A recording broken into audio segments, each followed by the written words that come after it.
কাস্টমারের ভিতরে তো আতঙ্ক, মানুষের ভিতরে আতঙ্ক এখনো রইয়া গেছে। বিশেষ করে আমরা মার্কেটে কিন্তু আমি কাস্টমার একবার শূন্য দেখি। আর বাবা আমাদের কর্মচারী বেতন দিয়ে উঠে বহুত কষ্ট হয়ে যায়, অনেক লস, এটা বলার মতো নাই। স্টুডেন্টরা যে আন্দোলন হইয়া গেছে সব মিলাইয়া অবস্থা খুবই খারাপ। আসলে কারফিউ তো আমরা বন্ধ আছিল, শাটডাউন আছিল একদিন। এই অবস্থাতে তো আমরা খুবই ক্ষতি হয়েছে। কেন পার ডে মনে করেন আমরা 5,000 6,000 করে ব্যবসায়ী কত লস আছে প্রত্যেকটা দোকানদার। এই হলো বিষয়। আর এখন যে কারফিউ শিথিল করা হয়েছে, শিথিল অবস্থায় তো কাস্টমার আর না, বাড়ন না আর কি। কাস্টমারের ভিতরে তো আতঙ্ক, মানুষের ভিতরে আতঙ্ক এখনও রইয়া গেছে যে কোন সময় কীটা হয়ে যায়। ও আতঙ্কর কারণে মানুষ বাড়ন না। আর বিশেষ করে সিলেটের মানুষ যারা, অন্যান্য ডিস্ট্রিক্টের মানুষ হিসাব আলাদা, সিলেটের মানুষের দেখা গেছে যে 12টার পরে গিয়া ঘর থেকে বার হয়। আমরা ব্যবসাটা শুরু হয় 2টা থেকে, ঘর থেকে বার হইলো 12টার পরে, দেখা যাচ্ছে 2টার পরে আমরা শুরু হইলো।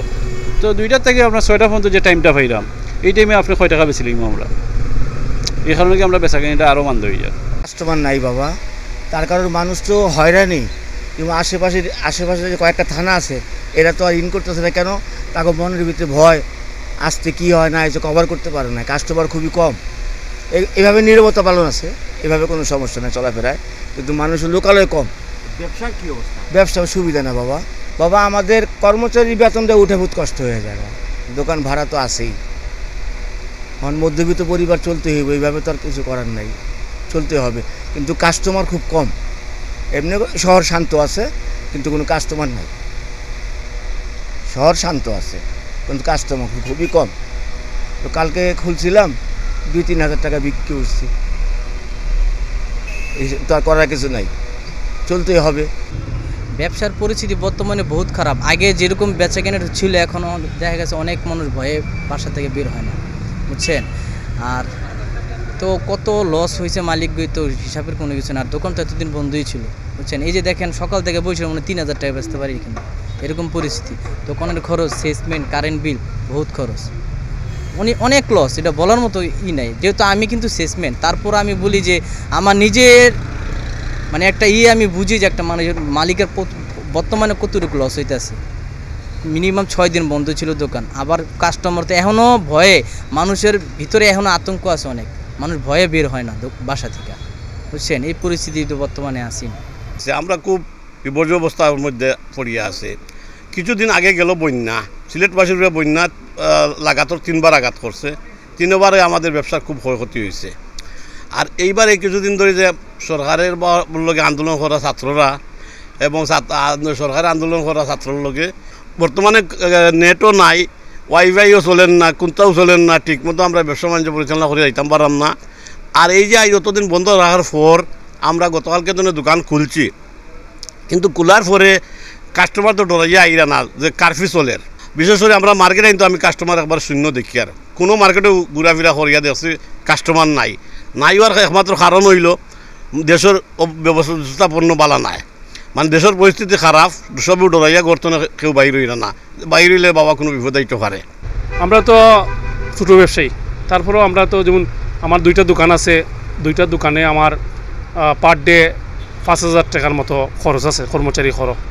এই যে বন্ধ গেল, এগুলো তো আমার প্রতিদিন লসর। কিন্তু এগুলো তো ক্ষয়ক্ষতি, যদি সামনে যদি শীতের সিজন আছে, যদি ভালো হয় তাহলে খাটাই ওটা সম্ভব, নতুবা তো আর সম্ভব না। আমরা যে মাল বিক্রি করি আর শুধু মনে ফ্যাট চলা যায় ও বাটে। আগে মনে করুক একটা জিনিস যে লাভবান হওয়ার লাগে, কিন্তু এখন সবাই বর্তমানে ফ্যাট বাঁচত গিলা ও চিন্তা করি ব্যবসার মধ্যে আছি। মনে করুক একটা মাল আগে বেচছি 50 টাকা লাভে, এখন কাস্টমারে যদি একটা মালের দাম কর 20 টাকা লাভ আমরা বেশি লইলাম। মানে শুধু আমি না, একলা সবাই রয়ে কী অবস্থা। কাস্টমার যে পরিমাণ আগে উঠছে মানে ডরাইয়া কেউ গড় থাকি বাইরন না, সবরও একই অবস্থা। মনে করেন এই যে সকাল থেকে আমরা 12টার সময় বিসমিল্লাহ করছি, আজ 10টার সময় দোকান খুলিয়া 12টার সময় বনি করছি। এইভাবে মানে চলে আর কি কোনোভাবে আমরা মনে করেন এই কয়েকদিনে আমরা যে দোকান ভাড়া যেটা, এটা মাহাজনের গাইডও পড়ছে। স্যালারি যারা আমরা তুললাম দোকানের বেচা থাকি যে লাভটা হয়, এই লাভটাও আইছে না। মনে করেন আমরা মানে মাহাজনের গাড়টি থেকে আমরা বেতনটা নিতে হইব, তাও আমরা মনে হয় মালিকে ফুরা দিব কিনা আমরা জানতাম না। কারণ একজন লাভ হইলে আমরা দিত, লাভ না হইলে তো দেওয়ার প্রশ্ন হয় না। ব্যবসার অবস্থা তো খুবই খারাপ। আমরা প্রতিদিন খরচ আপনার 1800 থেকে 2000 টাকা, বুঝছি। ট্যাক্স, ভ্যাট এগুলো তো মাফ দিত না সরকারে, কারেন্ট বিল মাফ দিত না। আমার কর্মচারীর বেতন দিতে হইব। প্রতিটা দোকানের সেম অবস্থা, বুঝছেন, ভাড়া টাড়া দিয়া প্রতিটা দিন 2,000 টাকা খরচ আছে। আমরা 2,000, অন্য দোকান আরও বেশি, বুঝছেন। তো এইগুলা দিয়া যতদিন থেকে বন্ধ, ক্ষতির মুখ সবই। বাবা আমরা তো সকাল এভাবে 10টা বাজে খুলি, ডিসপ্লে করতে করতে 1 ঘন্টা পার হয়ে যায়। 11টা বাজে, 11টা থেকে সন্ধ্যা 6টা পর্যন্ত। যেই জায়গায় আগে কারফিউর আগে যেখানে 15-20 হাজার টাকা বিক্রি করতাম, এখন 5,000-6,000 টাকার উপরে বিক্রি করতে পারি না। না, আমাদের 4 জন কর্মচারীর বেতন দিতে হয় না ভালোভাবে। 500 টাকার নিচে তো কোনো লোক নাই বর্তমানে। নিম্ন মজুরি 500 টাকা, তারপরে অ্যালাউন্স দিতে হয়, ওইগুলো উঠা বড় কষ্ট। তা আমাদের মধ্যবিত্ত পরিবাররা চলা খুব কষ্ট হয়ে যায়। আল্লাহ ছাড়া আর করার কিছু নাই।